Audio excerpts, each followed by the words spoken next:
131. அதுதான் டார்கெட்.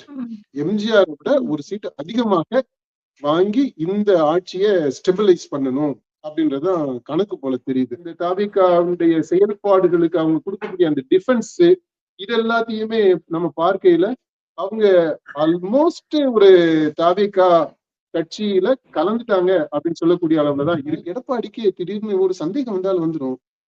எல்லாருமே போறாங்க, அப்ப நம்மளுமே இதை வந்து எம்எல்ஏ பதவியை ரிசைன் பண்ணிட்டு தாவேகால போய் சேர்ந்துடலாமா அப்படின்னு கூட தோன்றதுக்கான வாய்ப்புகள் இருக்கு. அது அமித்ஷாவினுடைய அனுமதியோட, அவருடைய ஆசையோட, அவருடைய அங்கீகாரத்தோட, அவருடைய சப்போர்ட்டோட, அவருடைய பாதுகாப்போட, நிறைய வார்த்தைகள் சொல்லிட்டேன், இத்தனை இதோட தான் இப்போ நடக்கக்கூடிய நிகழ்வுகள் எல்லாமே நடந்துகிட்டு இருக்கு அப்படின்றது ஒரு தியரி. பல ஆட்சியை கொடுக்கணும், நம்ம மேனிபெஸ்டோல சொன்ன விஷயங்கள் எல்லாம் நிறைவேற்றணும் அப்படின்றது இல்ல. அதுக்கெல்லாம் யோசிக்கிறதுக்கு அவங்களுக்கு டைமே இல்லை, அங்க மைண்ட்ல இடமே இல்லை.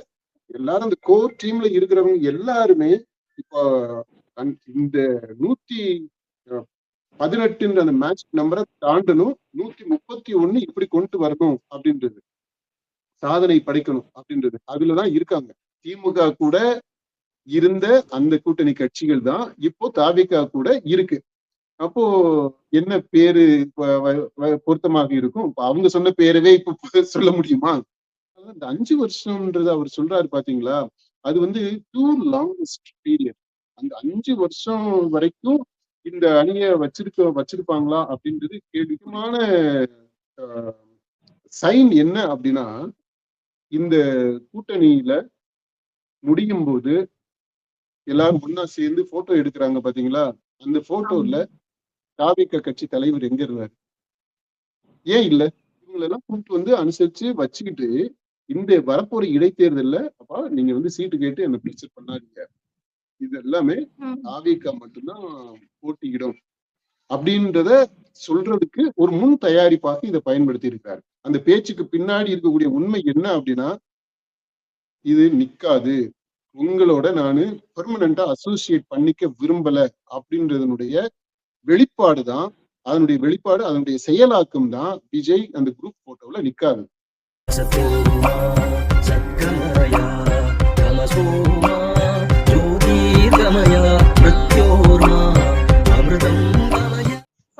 தாவேகா அரசுக்கு ஆதரவு அளிக்கும் தோழமை கட்சிகளின் ஆலோசனை கூட்டம் வந்து முதல்வர் விஜய் தலைமையில நடந்துச்சு. அதுல வந்து எல்லா தோழமை கட்சியினுடைய தலைவர்கள், எம்பிக்கள், சட்டமன்ற உறுப்பினர்கள், முக்கிய நிர்வாகிகள்லாம் வந்து கலந்துகிட்டாங்க. இந்த ஆலோசனை கூட்டத்துல வந்து 3 முக்கியமான விஷயங்கள் வந்து ஆலோசிக்கப்பட்டதாகவும் வந்து பத்திரிகையாளர் சந்திப்புல வந்து தெரிவிச்சிருந்தாங்க தலைவர்கள். இதை தொடர்ந்து வந்து முதலமைச்சரும் அங்க வந்து பேசின விஷயங்கள்லாம் வெளி வந்திருக்குது. அந்த விஷயங்களை பத்தி நம்ம பேசலாம்லப்பா? கண்டிப்பா பேசணும்ப்பா, முக்கியமான டாபிக் தான், பேசிடுவோம், சொல்லுங்க. அப்ப முதல்ல இந்த தாவேகா அரசுக்கு ஆதரவு அளித்த எல்லா தோழமை கட்சிகளும் கலந்துகிட்டாங்க. சிபிஐ, சிபிஎம் தவிர கலந்துகிட்டாங்க. சிபிஎம் வந்து முதலமைச்சரை வந்து தலைமைச் செயலகத்துல போய் பார்த்து பேசிட்டு வந்தாங்க. இவங்க போய் இந்த தோழமை கட்சிகள் வந்து சிபிஐ வந்து ஏன்பா அந்த கூட்டத்துல கலந்துக்கிறல கலந்துக்கிறலன்ட்டு அவங்கதான் காரணம் சொல்லியிருக்கிறாங்கல்ல. அது இது ஆட்சிக்கு ஆதரவு கொடுக்குறாங்க, ஆட்சியில பங்கெடுக்க மாட்டோம் அப்படின்றது அவங்க கட்சியில முடிவு செய்தது. ஆனா அப்புறம் இது ஏதாவது மிஸ் அண்டர்ஸ்டாண்டிங் வந்துடக்கூடாது அப்படின்றதுக்காக கூட்டத்துக்கு நாங்க அங்க பணிபுரிக்கு வரல, ஆனா தலைமைச் செயலகத்துல போயிட்டு அதே முதலமைச்சரை பார்த்து பேசிட்டாங்க. இப்ப இந்த கூட்டத்துக்கு போனவங்களுமே அங்க என்ன நடந்துச்சு பாத்தீங்களா, முதலமைச்சர் கூட தனியா தான் உட்கார்ந்து பேசி இருந்திருக்கிறாங்க. உள்ள டீட்டெயிலா என்ன நடந்ததுன்ற முழு விவரம் நமக்கு கிடைக்கல. மற்றபடி பார்த்தோம் அப்படின்னா அவங்க 1-to-1 சிஎம் பேசிட்டு இருக்காங்க. அதே மாதிரி இங்க 1-to-1 இவங்களும் வந்து பேசிட்டு போயிட்டாங்க. அதாவது இவங்க கூட்டத்துக்கு போயிருந்தா என்ன பேசியிருப்பாங்களோ அந்த விஷயத்த இங்க பேசிட்டாங்க. அதுல இந்த பம்மாத்தி எதுக்கு பண்ணணும்னு எனக்கு தெரியல. பேசாம அவங்களுமே கூட்டத்துக்கு போயிருந்து இருக்கலாம். அதுல என்ன கோட்பாடு, கட்சி முடிவு அப்படின்னு எல்லாம் பல காரணங்களை சொல்லிட்டு இங்க வந்து போயிட்டாங்க. இன்றைக்கு சிபிஎம் மாநில தலைவர் அவர் பேசியிருக்கிறாரு, நீங்க பாருங்க, திமுகவை அவ்வளவு கடுமையா விமர்சனம் பண்ணியிருக்கிறாரு. ஸ்டாலினவே நேரடியா பேரை சொல்லியே குறிப்பிட்டு விமர்சனம் பண்றாரு. இவ்வளவு கடுமையாக விமர்சனம் பண்ற அது பார்த்தோம்னா ஒரு வன்மம் வெளிப்படுறதையுமே கூட, அதாவது அப்ஜெக்டிவா நான் வந்து எந்த கட்சி சார்பு இல்லாம அவருடைய இன்டர்வியூ அவர் பேசினதை நம்ம பார்த்தோம்னா அதுல அவ்வளவு வன்மம் வெளிப்படுது. இவ்வளவு வன்மத்தோட எதுக்கு அவங்க திமுக கூட்டணியில இருந்தாங்க? சிபிஎம் உடைய தலைவரை பத்தி சொல்றேன். ஏன் கூட்டணியில இருந்தாங்க? அந்த தேர்தலுக்கு முன்னாடி இவங்க பிரிஞ்சு வந்திருந்திருக்கலாம், தாவிகா கூட சேர்ந்திருக்கலாம், அல்லது வேற ஏதாவது ஒரு ஏற்பாடு பண்ணி இருந்திருக்கணும். அவங்களா வற்புறுத்தி எந்த வற்புறுத்தலின் பேர்ல அவங்க உள்ள இருந்தாங்க? வெளியில இருந்து வற்புறுத்தல் தந்திருக்க முடியாது. இன்னைக்கு எப்படி அவங்க சுதந்திரமா கட்சி தலைமை அமைப்புல முடிவெடுத்து ஒரு ஆதரவு தெரிவிக்கிறதோ இல்ல வெளியில வர கூட்டணியில இருந்து வெளியில போறதோ அந்த முடிவு எடுக்கிறாங்க இல்லையா? அதே மாதிரியான உரிமையும் சுதந்திரமும் அந்த கடமையும் அவங்களுக்கு அப்பயும் இருந்தது தானே. அப்ப செய்யாம இப்ப அவங்க பேசுறது எல்லாத்துலயுமே அந்த வன்மம் வெளிப்படுறதுதான் எனக்கு ரொம்ப ரொம்ப டிஸ்டர்பிங்கா இருக்குது. எப்படா இந்த மாதிரியான கம்யூனிஸ்டுகள் மாதிரியான ஒரு கொள்கை பிடிப்புள்ளவங்கன்னு நம்ம எல்லாம் நம்பிக்கை இருக்கக்கூடியவங்க அவங்க இவ்வளவு நேர்மையற்றவர்களாக கூட இருக்க முடியுமா? அவங்களுடைய பேச்சுல அந்த நேர்மைத்தன்மை வெளிப்படல அப்படின்றதுதான் வருத்தத்திற்குரியது. அடுத்து முதல்வர் விஜய் சொன்ன விஷயங்களை பத்தி நம்ம பாத்துடலாம்ப்பா. அவர் இந்த தோழமை கட்சிகளுக்கு அறிவித்திருக்கிறாரு, நான் எதையும் எதிர்கொள்ள தயாராக இருக்கிறேன் அப்படிங்கிற மாதிரி அவர் சொன்னதா சொல்லியிருக்கிறாங்க. அதாவது எந்த நேரத்திலும் தேர்தல் வரலாம்னு சொல்றாங்க. ஆனா எந்த பிரச்சனைகள் வந்தாலும் எல்லாத்தையுமே சந்திக்க தயாரா இருக்கிறேன் அப்படின்னு சொல்லி விஜய் சொல்லியிருக்கிறாரு.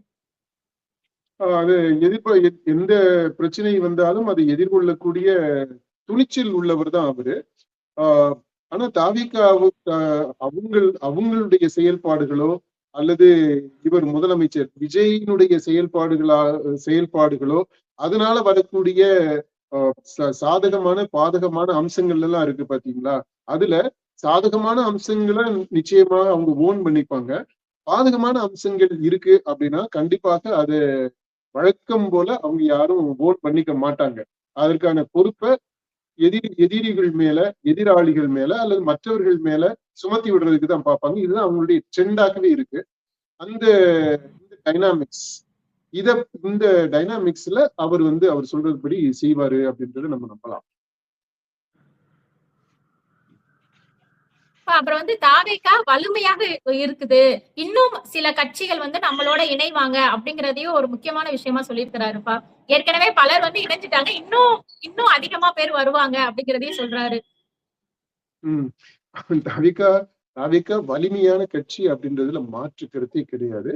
முதன்மையான கட்சி அப்படின்றதுலயும் மாற்று கருத்து கிடையாது. ஏன்னா தேர்தல் முடிவுகளை வச்சு நம்ம பார்க்கும் போதே 35 விழுக்காடு பெற்ற ஒரு கட்சி அதுதான் முதன்மையான கட்சியாக இருக்கு. சிங்கிள் லார்ஜஸ்ட் பார்ட்டியா இடங்களை பொறுத்த மட்டும் இருக்கிறது மட்டும் இல்லைங்க, பெர்சன்டேஜ் வைஸ் அந்த சப்போர்ட் வைஸ் பார்த்தோம் அப்படின்னா எந்த தனிப்பட்ட கட்சிக்கும் கிடைத்த வாக்குகளை விட அதிகமான வாக்குகளை பெற்றதாக தாவிகா இருக்கு. அந்த விதத்துல அது முதன்மையான கட்சி தான், முதல் கட்சியாகவும் இருக்கு. லீடர் இன்னைக்கு தமிழ்நாட்டை பொறுத்த மட்டும் இல்ல வலிமையான கட்சி அப்படின்னு அவர் சொல்றதுல முழுக்க முழுக்க நம்ம உடன்படுறோம். அப்புறம் மாற்று கட்சிகள்ல இருந்து படைப்படையா சனிக்கிழமை சென்றம் நம்ம பாக்குறோம் இல்லையா? ஒவ்வொரு சனிக்கிழமையுமே ஏதோ இந்த இது அன்னதானம் பண்ற மாதிரி கோவில்கள் எல்லாம் பண்ணுவாங்க தெரியுமா? இந்த வெள்ளி செவ்வாயில எல்லாம் ஒவ்வொரு கோவில்லையுமே ஒரு நாள் இருக்கு.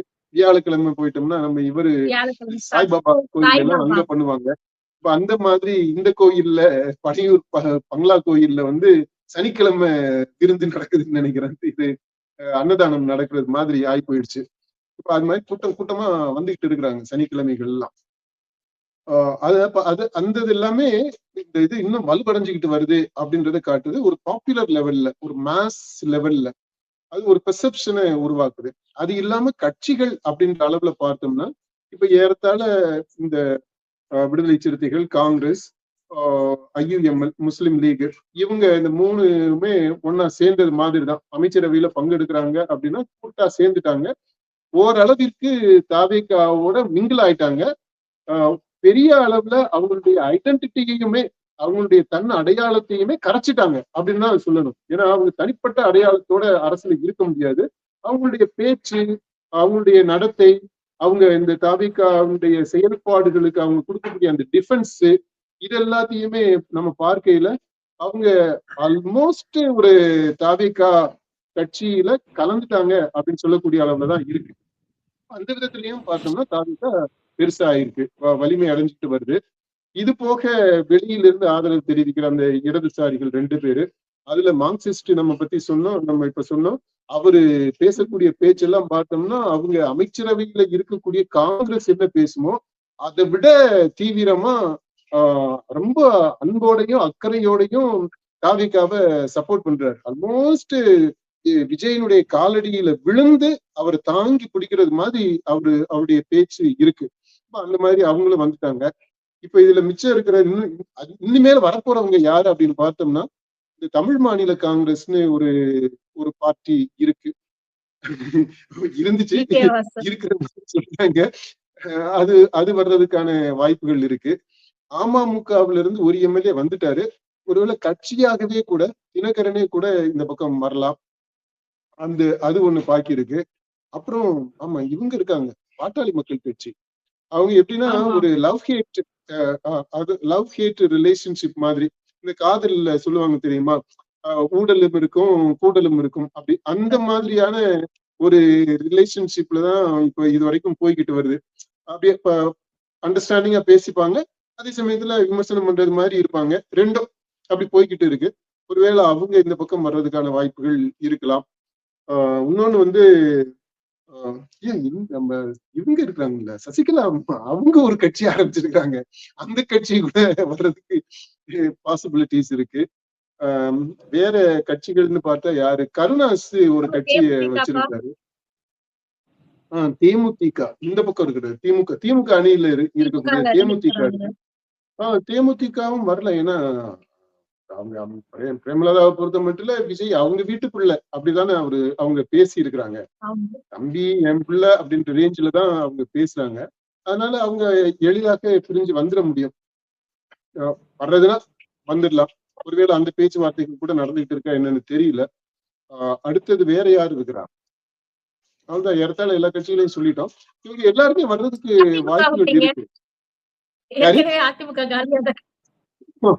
இது அதிமுகவினுடைய நிலையை நம்ம பார்க்கையில அப்படியே போய்கிட்டே இருக்கிறாங்க. இன்னைக்கு 2 முக்கியமான விஜய பாஸ்கர்ஸ் ஆமா. வந்து சேர்ந்திருக்கிறாங்க. அடுத்தடுத்து இன்னும் பெரிய கியூவே வெயிட்டிங்ல இருக்கும் போல தெரியுது. எம்எல்ஏஸே வர்றதுக்கு ரெடியா இருப்பாங்கன்னு நினைக்கிறேன். நம்ம ஏற்கனவே சொன்னோம் விஜய்க்கு டார்கெட் 125 அப்படின்றது. இந்த ஜோதிடர் வந்து அவருடைய ராசிப்படி 126 இருக்கணும். அது 9 வர்றது மாதிரி இருக்கணும். ஏன்னா கரூர்ல நீங்க எடுத்துக்கிட்டீங்கன்னா செப்டம்பர்ல தான் நடந்துச்சு. அது 27 நடந்துச்சு. அதுக்கு பாத்தீங்கன்னா 9 கூட்டுத்தொகை வரும். செப்டம்பர்னா 9வது மாசம். இது 27 வந்து 2+7 வந்து 9 அப்படி வருது. ஆனா நம்முடைய கணிப்புப்படி அவருக்கு விஜய்க்கு 8 தான் சரியான நம்பரா நமக்கு பட்டது. நம்முடைய ஆய்வுல அந்த அஸ்ட்ராலாஜிக்கல் இதுல எக்ஸாமினேஷன்ல அப்படிப்பட்டது. அதனால நம்ம 125 சொன்னோம். ஆனா 126ன்றாங்க.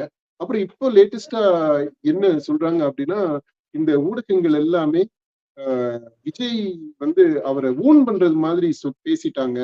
என்னன்னா அவரு பெர்சன்டேஜ் வைஸ் 35, ஆனா சீட்டுன்னு பார்த்தோம்னா அது வந்து 108 தான். 108 இடங்கள். இந்த 108ன்றது எம்ஜிஆர் ஒப்பிடும் போது அந்த பெற்ற சப்போர்ட்டினுடைய பெர்சன்டேஜ் வந்து அதிகமாக இருக்கு.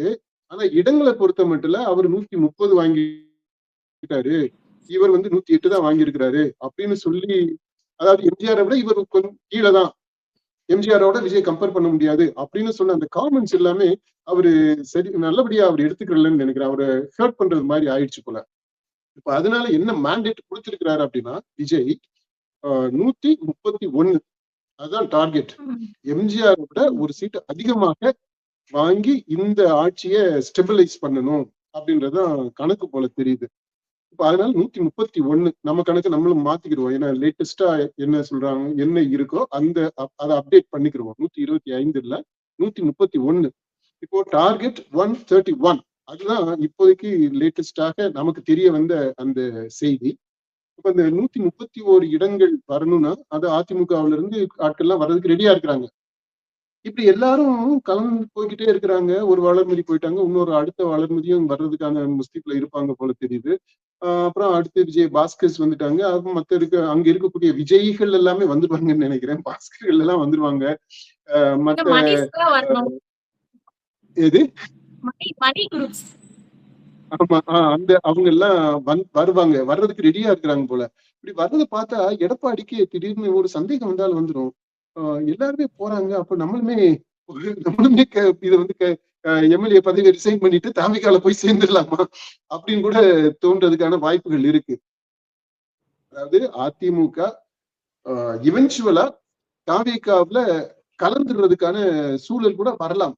எடப்பாடியே அந்த அந்த முடிவுக்கு வரலாம் அப்படின்ற ஒரு நிலைதான் இன்னைக்கு இருக்கு. அதனால விஜய் சொன்னதுல பேரளவுக்கு உண்மை இருக்கு. தாவிகாவுக்கு பல கட்சிகள் வரலாம். பாஜக மட்டும் வருமா என்னன்னு தெரியல. பாஜக வர்றதுக்கு வாய்ப்புகள் கம்மி. ஏன்னா பாஜக தானே எல்லாத்தையுமே செய்ய சொல்றாங்க அப்படின்னு ஒரு தேரி இருக்கு. பாஜக அதாவது அமித்ஷாவினுடைய அனுமதியோட, அவருடைய ஆசையோட, அவருடைய அங்கீகாரத்தோட, அவருடைய சப்போர்ட்டோட, அவருடைய பாதுகாப்போட, நிறைய வார்த்தைகள் சொல்லிட்டேன். இதோட தான் இப்போ நடக்கக்கூடிய நிகழ்வுகள் எல்லாமே நடந்துகிட்டு இருக்கு அப்படின்றது ஒரு தியரிப்பா. இது திமுகவுடைய தியரி இல்ல. திமுகவே இந்த மாதிரி அந்த குதிரை பேரத்துல போறாங்க அது மாதிரி எல்லாம் சொல்றாங்க இல்லையா, அதுவுமே கூட இவருடைய கண் பார்வையின் கீழே தான் நடக்குது, கண் அசைவுல தான் நடக்குது அப்படின்ற மாதிரி பல தியரிகள் இருக்கு. அதனால நம்ம தியரிஸை பத்தி அங்கங்க சொல்லக்கூடிய நான் பேசிக்கிட்டு இருக்கக்கூடிய விஷயங்களை தான் நம்ம சொல்றோம். இது எல்லாத்தையும் விட்டுட்டு நம்ம பார்த்தோம்னா இது விஜய் சொன்னது அது உண்மைதான், அது ஏற்றுக்கொள்ளக்கூடியதுதான். தாவிக ஸ்ட்ராங்கா இருக்கு. இன்னும் பல கட்சிகள் வந்து சேர்வதற்கான ஸ்கோப் இருக்கு. வருவாங்களா வரமாட்டாங்களா அப்படின்றது இன்னும் ஒரு சில மாதங்கள், ஒரு சில வாரங்கள்ல நமக்கு தெரிஞ்சு. அடுத்தபடியா இந்த கூட்டணிங்கிறது பல ஆண்டுகள் நீடிக்கும் அப்படிங்கறதே அவர் சொல்லியிருக்கிறாருப்பா.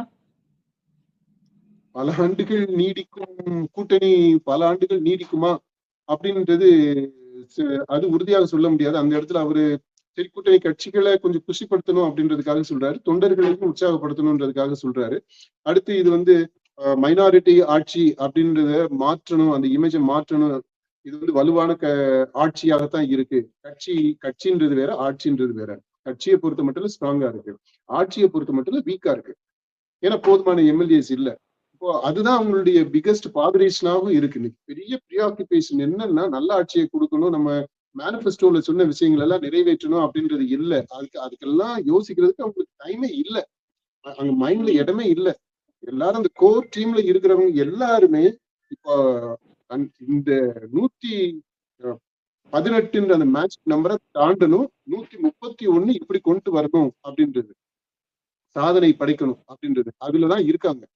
அந்த ப்ரீஆக்குபேஷன்ல இருக்கிறதுனால மற்ற விஷயங்களுக்கு எல்லாத்துக்குமே இடம் இல்லை இங்க. தாவிக தலைமையிலான இந்த கூட்டணிக்கு வந்து விரைவில் பேரை வந்து அறிவிப்பேன் அப்படிங்கறதையும் சொல்லியிருக்கிறாருப்பா அடுத்த கூட்டத்துல. அந்த பேரை வந்து முதலமைச்சர் அவரு தனியா முடிவு பண்ணி சொல்லுவாரா, இல்ல அவரு இவங்க எல்லாரும் சேர்ந்து ஒரு பேரை உருவாக்குவாங்களா? அவர் முன்மொழிவாரு, மத்தவங்க சொல்லுவாங்க பொதுவா ஏதாச்சும் ஒரு பேர் வைக்கிறாங்க அப்படின்னா தெரியல. ஆனா எப்படி நடக்க போகுதுன்னு தெரியல. ஆனா நான் கேள்விப்பட்டேன் அவர் ஏற்கனவே ஒரு நல்ல பேரை அவர் அறிவிப்பாரு அப்படின்னு அந்த கூட்டத்துல கலந்துகிட்டவங்க சொன்னாங்க. இப்போ அதாவது என்ன பேரு வேணாலும் நல்ல பேரை வைக்கட்டும், நம்ம வாழ்த்துவோம். இந்த கூட்டணி இருக்குது இல்லையா, இப்ப இருக்கு தாவிகா கூட இப்ப இருக்கக்கூடிய கூட்டணியை தான் இந்த தேர்தல் நேரத்துல கல்லாப்பெட்டி கூட்டணி அப்படின்னாங்க, ஷேர் ஆட்டோ கூட்டணி அப்படின்னு ஆதவச்சினால ஷேர் ஆட்டோ கூட்டணினாரு. கல்லாப்பெட்டின்னு சாதாரணமா எல்லாருமே பேசினாங்க. முதலமைச்சர் வந்து சொன்னாரு இது மாதிரி எவன் அந்த அறிவாலயம் பக்கத்துல வெயிலுக்கு ஒதுங்கினாலும் நிழலுக்கு ஒதுங்கினாலும் உடனே அவனையும் கூப்பிட்டு ஒரு கூட்டணியில சேர்த்துக்கிட்டாங்க அப்படின்னு எல்லாம் பேசினாரு. அந்த கட்சிகள் தான் இப்ப கூட இருக்கிறாங்க. அந்த கட்சிகள் மட்டும்தான் இப்ப இருக்கிறாங்க. சொல்ல போனா திமுக கூட இருந்த அந்த கூட்டணி கட்சிகள் தான் இப்போ தாவிக கூட இருக்கு. அப்போ என்ன பேரு பொருத்தமாக இருக்கும்? இப்ப அவங்க சொன்ன பேரவே இப்ப சொல்ல முடியுமா? கிண்டலுக்கு சொல்றது மாதிரி இருக்கு. ஆனா அதுதான் இந்த வார்த்தைகள் பயன்பாடு அப்படின்றது ரொம்ப முக்கியம். அரசியல்ல எப்ப வேணாலும் எது வேணாலும் நடக்கலாம். அப்படியே ரிவர்ஸ் ஆகலாம், பூமராங் ஆகலாம், இந்த கர்மா ரிட்டர்ன்ஸ் அப்படின்றது மாதிரி அப்படியெல்லாம் ஆகலாம். அதனாலதான் இந்த 5 வருஷம்ன்றது அவர் சொல்றாரு பாத்தீங்களா, அது வந்து டூ லாங்கஸ்ட் பீரியட். அந்த 5 வருஷம் வரைக்கும் இந்த அணியை வச்சிருப்பாங்களா அப்படின்றது கேள்விக்குறி. எனக்கு என்ன ஐயப்பாடு இருக்குது அப்படின்னா, இந்த அணி சீக்கிரமே கலண்டுக்கிறோம், நிக்காது இப்ப இருக்கக்கூடிய இந்த கூட்டணி கட்சிகள். அதுக்கு ஒரு முக்கியமான சைன் என்ன அப்படின்னா, இந்த கூட்டணியில முடியும் போது எல்லாரும் ஒன்னா சேர்ந்து போட்டோ எடுக்கிறாங்க பாத்தீங்களா, அந்த போட்டோல தாவிக கட்சி தலைவர் எங்க இருந்தாரு? ஏன் இல்ல? அவர் கிளம்பி போயிட்டாரு அதுக்கு முன்னாடியேவும். எப்படி இல்லைங்க, அது எப்படி வழக்கமா ஒரு கூட்டம் நடக்குது, இந்த மாதிரி கூட்டணி கட்சி தலைவர்கள் எல்லாம் ஒன்னா வர்றாங்க அப்படின்னா எல்லாரும் ஒன்னா சேர்ந்து போட்டோ எடுப்பாங்க இல்லையா? இந்த கையை தூக்கி பிடிக்கிறது அப்படின்றது அது வந்து அது ஒரு ரிச்சுவல் மாதிரியே பண்றாங்க எல்லாரும். பாத்தீங்களா பயங்கர அப்படியே அது மூஞ்சிலேயே அப்படியே வெளிப்பட்டுச்சு. வைகோ ஆதவர்ஜுனா கையதான் பிடிக்கிறாரு. அதை பார்த்தோடனே எனக்கு டக்குனு பளிச்சு மத்தவங்க யாரையுமே நான் பார்க்கல, வைக்க பார்த்து மக்கள் நல கூட்டணி 3.0 போல அப்படின்னு தோணுச்சு. ஏன்னா விஜயகாந்த் அப்படிதான் கைய பிடிப்பாரு அவரு வைகோ, அந்த மாதிரிதான் ஆதவர்ஜுனா கைய தூக்கி பிடிச்சாரு. ஆமா, இது மக்கள் நல கூட்டணி 1.0 அது ஊத்திக்கிச்சு, அது ஜெயலலிதாவுக்கு ஃபேவரபிளா இருந்துச்சு. மக்கள் நல கூட்டணி 2.0 திமுக, நம்ம அதைத்தான் நம்ம திரும்ப சொல்லிக்கிட்டே இருந்தோம். நம்ம இந்த பிரச்சார டைட்டில் தான் மக்கள் நல கூட்டணி 2.0, அது வந்து திமுக உள்வாங்கி இருக்குது வெளியில இல்லாம அப்படின்னு சொன்னோம். ஆனா அந்த 2.0 வந்து ஒரு தாவிகாவிற்கு அனுசரணையா போயிடுச்சு. இப்ப தாவிகாவுக்குள்ள இந்த 3.0 வருது, மக்கள் நல கூட்டணி 3.0 தாவிகா கூட சேருது. இது ஒரு சகுனமா பார்த்தோம்னாலுமே கூட அது ஒரு நல்ல சகுனமா நமக்கு தெரியல. விஜய் அது குறித்து கொஞ்சம் எச்சரிக்கையா இருக்கணும்னு தான் நினைக்கிறேன். அவர் ஜோசிங் விஷயம் எல்லாம் பார்க்கக்கூடியவர், அதனால இதையுமே கவனத்துல அவர் எடுத்துக்கிடணும். அடுத்து இவருடைய எக்ஸ்பிரஷன் எல்லாம் நீங்க பாத்தீங்க அப்படின்னா, ஆதவர்ஜுனா எனக்கு வாழ்வு கொடுத்துட்டப்பா, ரொம்ப நன்றிப்பா அப்படின்றது மாதிரி அந்த நன்றி உணர்வு அதான் அப்படியே மேலோங்கி இருக்கு. அந்த வார்த்தையை பயன்படுத்தலாமா என்னன்னு தெரியல. நம்ம இந்த எங்க ஏரியாவில எல்லாம் இந்த மாதிரியான ஒரு வழிகிற இது பாத்தீங்களா, அப்படியே அசட்டு வழிகிறது, அதுக்கு வந்து இந்த எச்சிக்கலப்பா அப்படின்னு அந்த மாதிரி ஒரு வார்த்தையை பயன்படுத்துவாங்க. அது எதுக்குன்னா அது ஓவர் அசட்டு வழிகிறது அந்த அப்படி இவருடைய செயல்பாடுகள், அந்த எக்ஸ்பிரஷன் வளைஞ்சது நெளிஞ்சது அப்படியே பப்ளிங் வித் ஜாய். ஐயோ, அது எப்படி சொல்றது, ஏறத்தால அவர் வீட்டுலயுமே அப்படிதான் நடந்துகிட்டாரு. அவர் விஜய் வீட்டுக்கு வரும்போதும் அப்போ நீங்க அவருடைய எக்ஸ்பிரஷன்ஸ் நீங்க பாத்தீங்கன்னா தெரியும். அதே மாதிரிதான் இப்போ ஆதவர்ஜுனா கிட்டையுமே அப்படியே வழிகிறார். அது அவர் கொஞ்சம் இமோஷனலான ஆள் தான், அதனால சரி நம்ம அப்படி புரிஞ்சுக்கணும். வைகோ அப்படிதான் அவருடைய போனா ஒரு எக்ஸ்ட்ரீமுக்கு போவாரு. இந்த பத்திரிகையாளர்கள் இதுல கூட நீங்க பாருங்க, அப்படியே கொதிக்கிறாரு. இல்லையா உண்மை என்னன்றத நீ சொல்லு, நிதானமா சொல்லலாம்ல. அவரு சீனியர் மேன், அவரு வாங்கல, நடந்துச்சு நடக்கல அப்படின்றத நிதானமா சொல்லலாம். அப்படியே அந்த ரியாக்ஷன் கொதிக்கும் போது என்ன ஆகுதுன்னா, ஆமா அப்ப நடந்திருக்குது, அவங்க அப்படித்தானே தோணும். இல்லாட்டி எதுக்கு இவ்வளவு ஆத்திரப்படணும், வேகப்படணும் அப்படி. அந்த விதத்துல அவரு கொஞ்சம் இந்த உணர்ச்சி வசப்பட்டு பேசக்கூடிய நபர் தான். அப்படி நம்ம அதை புரிஞ்சுக்கலாம். அடுத்து இந்த போட்டோ மேட்டருக்கு வருவோம்ப்பா. எல்லா தலைவர்களும் போட்டோ எடுக்காங்க, ஆனா விஜய் வந்து இல்ல, அவர் தான் தலைவர், அந்த இதை சொல்லிடுங்கப்பா. ஆமா, இப்ப என்ன காரணம்னா, நான் சொன்னேன் இந்த கூட்டணி நிக்காதுப்பா. ஏன்னா நம்ம முன்னாடி போய் பேசின மற்ற எல்லாத்தையுமே லிங்க் பண்ணி பாக்குறோம். இப்போ இவர் இந்த கூட்டணியை கூப்பிட்டுருக்கிறது எதுக்குன்னா, இந்த இடைத்தேர்தல் சம்பந்தமா பேசுறதுக்கு தான், ஒரு வார்ம் ஃபீலிங்கை உருவாக்கி விடுறதுக்கு.